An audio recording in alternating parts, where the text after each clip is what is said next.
tiranía y a la dictadura. Debe ser democrático, debe ser cristiano y debe ser un socialismo humanista.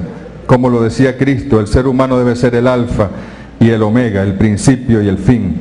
Lo más importante no es la ganancia económica, lo importante son los valores humanos, los sociales, y de ahí el término socialismo versus capitalismo. Siempre tan pedagógico y tan sencillo en los ejemplos, nuestro comandante Hugo Chávez.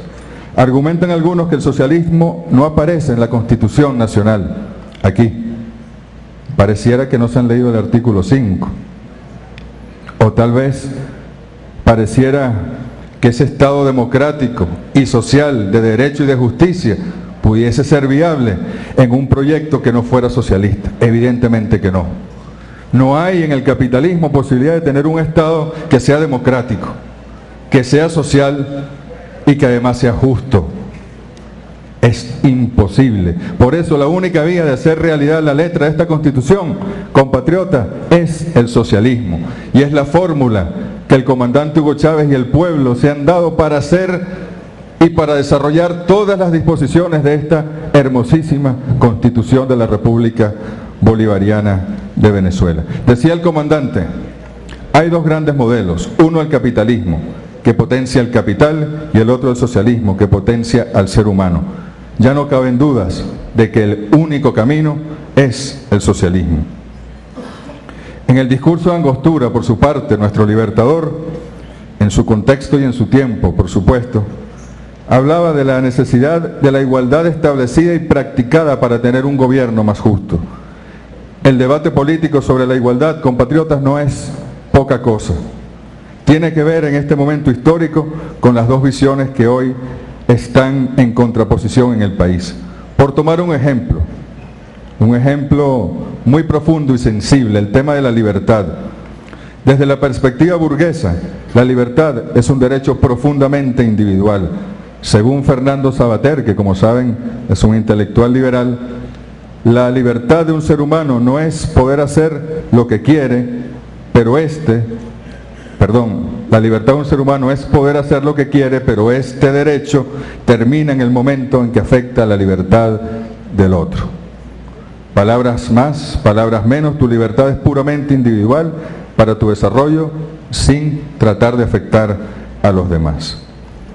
Pero la libertad para los revolucionarios y las revolucionarias es mucho más profunda, porque no se trata solo de podernos desarrollar particularmente sin afectar al otro.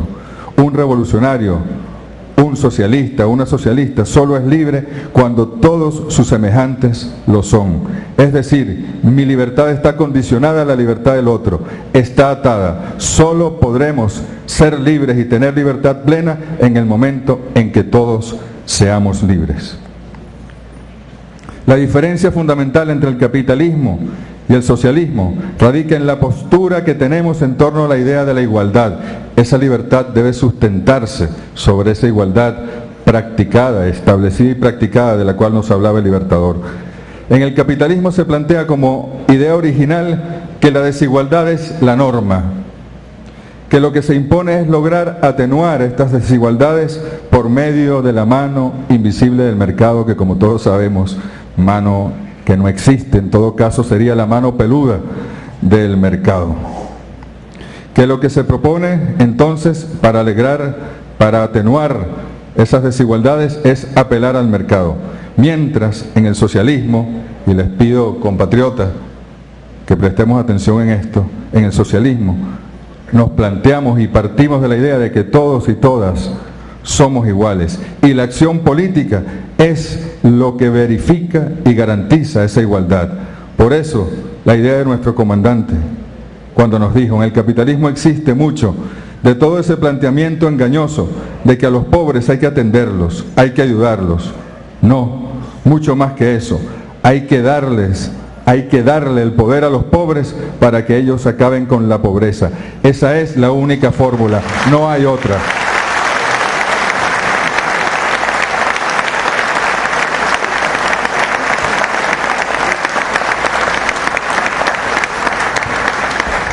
Entrando en el año 2014 y recordando el mensaje anual del presidente Nicolás Maduro, tenemos que referirnos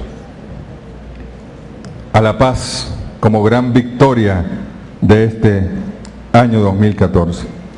Recuerdo que el año pasado, cuando nos correspondió dar el mensaje, comenzamos citando a Gramsci con su famosa frase: el viejo mundo se muere, el nuevo tarda en aparecer y en ese claroscuro surgen los monstruos.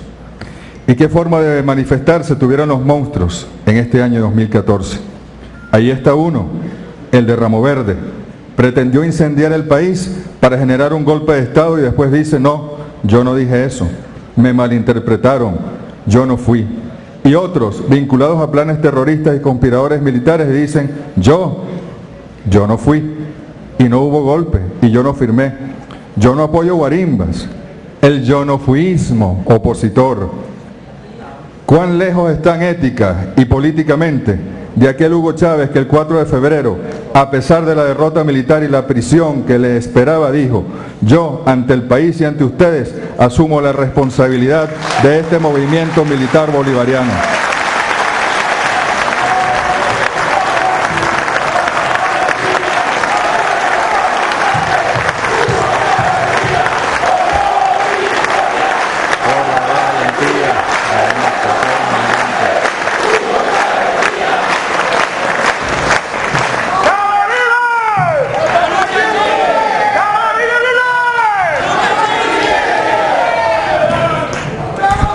Es una distancia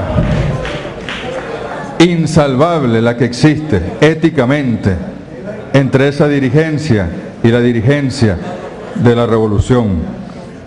En fin, monstruos, vampiros, golpistas, traidores, oligarcas de peluca, sepan, entiendan que no podrán doblegar la voluntad de un pueblo que escogió su camino y su modelo, no solo por ahora, sino para siempre.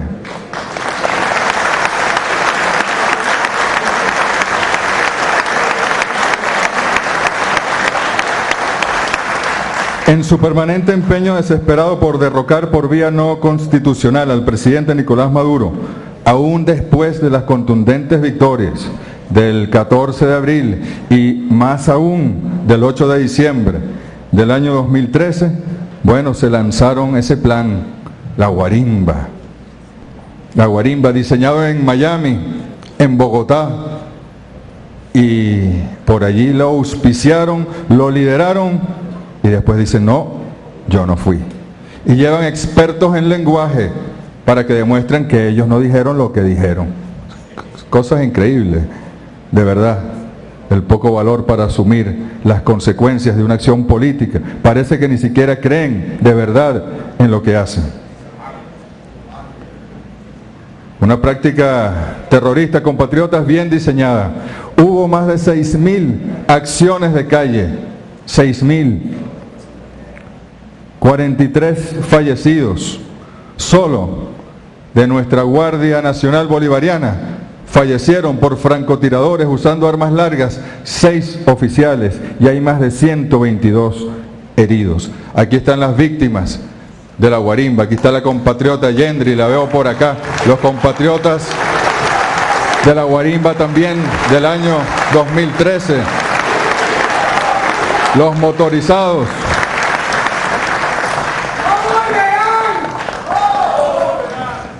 Y en principio recordemos que eran el formato del 2004, que incluso lo lideraron abiertamente en los medios con mapas, el que era alcalde de Baruta, que hoy es gobernador de Miranda, el que era alcalde de Chacao, que hoy está allá donde le corresponde. Y bueno, ellos allí, trancas, barricadas, pero en esta oportunidad, compatriotas, quemaron los módulos de salud, quemaron los CDI, quemaron una universidad, compatriotas, un preescolar con niños adentro, instituciones públicas, establecimientos de Pedeval, de Mercal, de Lacan TV, por Dios santo. Y lo más, iba a decir una palabra que no puedo decir, y lo más impresionante es que no condenaban las acciones como conjunto. Es increíble, compatriotas. estábamos revisando las alocuciones del presidente Nicolás Maduro. Desde el 12 de febrero en adelante, lo tenemos aquí, hizo 64 llamados que hemos contabilizado. Creo que fueron más, porque este es el resumen de su intervención en algún acto. Pero él hablaba varias veces en ese acto del mismo tema. 64 llamados a la paz, dentro de los cuales hizo más de 30 llamados a la oposición política venezolana y a los estudiantes de oposición para que se sentaran con él y llegaran a los acuerdos que tenían que llegar. Desde el 12 de febrero. El 26 de febrero, el otro día yo escuchaba a un diputado aquí diciendo que lo que tiene que hacer el presidente Maduro es convocar a los empresarios, a las iglesias, a los partidos políticos. El 26 de febrero del año pasado se convocaron. Yo mismo llamé a los jefes de los grupos de los partidos de la oposición venezolana para tratar un tema político que era la violencia política en la calle. Oh, sorpresa. Se presentaron hasta los de Fedecámaras, se presentaron las iglesias, se presentaron 2 o 3 alcaldes de la oposición y la mesa de la Unidad Democrática no mandó ni a un solo vocero ni a un solo representante. ¿Qué clase de oposición es la que tenemos? Y yo sé que los compatriotas víctimas, las compatriotas también de la guarimba se preguntan, ¿qué hubiese pasado? Supongamos, partamos del 26 de febrero, que además las conferencias de paz se desataron en conferencia económica de paz, que propuso, por cierto, el presidente de una empresa venezolana el 26 de febrero, y en conferencias de paz regionales y de todo tipo. ¿Qué hubiese pasado? 26 de febrero, 3 días del mes de febrero. 31 días de marzo, el 10 de abril fue que la oposición, obligada por las circunstancias, se reunió con el presidente Nicolás Maduro y con el equipo de gobierno en el Palacio Presidencial. ¿Acaso no se hubiesen evitado hasta 30 muertos si lo hubiesen condenado en el momento, que era lo que exigía el más leve sentimiento humano? ¿Por qué no lo hicieron? Estaban como Bill Clinton cuando comenzó el comandante Hugo Chávez, la política del wait and see. Si las guarimbas lograban prender chispas e incendiar el país, ellos las iban a liderar. Si las guarimbas, como ocurrió, no tenían mayor efecto y más bien levantaban malestar hasta en sus propios sectores, ellos entonces las iban a condenar. ¿Y saben cuántos esfuerzos se hicieron? Les consta a algunos de ustedes. ¿Cuántas reuniones previas? Era increíble, discusiones con respeto con el doctor Ramón Guillermo Aveledo, siempre. Y no había manera ni forma, hasta que al final, paradójicamente, recibimos el 11 de abril del año 2014 en el Palacio de Miraflores, magnánimamente el presidente Maduro reunido con la oposición venezolana. Y estaba recordando yo también que el año pasado hicimos referencia a unas palabras de perdón de Julio Borges, diputado, y lo voy a volver a repetir. Me arrepiento profundamente de nuestra posición durante el paro, de no habernos deslindado y convocado una rueda de prensa a la semana de haberse iniciado. A lo mejor nadie nos hubiese escuchado, porque esa huelga fue un espejismo colectivo, igual que ocurre con los sucesos del 11 de abril de 2002. Él estaba pidiendo aquí perdón por el paro y por el 11 de abril. Después sigue, ¿no? Ahora yo le dije, no vuelvan a cometer el mismo error, compatriotas. No tengan que pedir perdón. Y fíjense ustedes, 2 de enero de 2015, el señor Torrealba, que no ha podido sustituir verdaderamente a Ramón Guillermo Aveledo, pero que en todo caso asumió ese rol, dice: la clase política opositora acumuló durante 2014 claros motivos para pedir perdón al pueblo venezolano. Las luchas desarrolladas entre febrero y mayo no tuvieron ni dirección política por parte del sector de la dirigencia opositora que las promovió, ni orientación que permitiera redefinirlas por parte del sector de la dirigencia opositora que las cuestionó. Volvieron a pedir perdón. Es hipócrita eso, ¿no? Realmente hipócrita. El pueblo sabe que todos los que organizaron o no las guarimbas estaban en ese wait and see, esperando a ver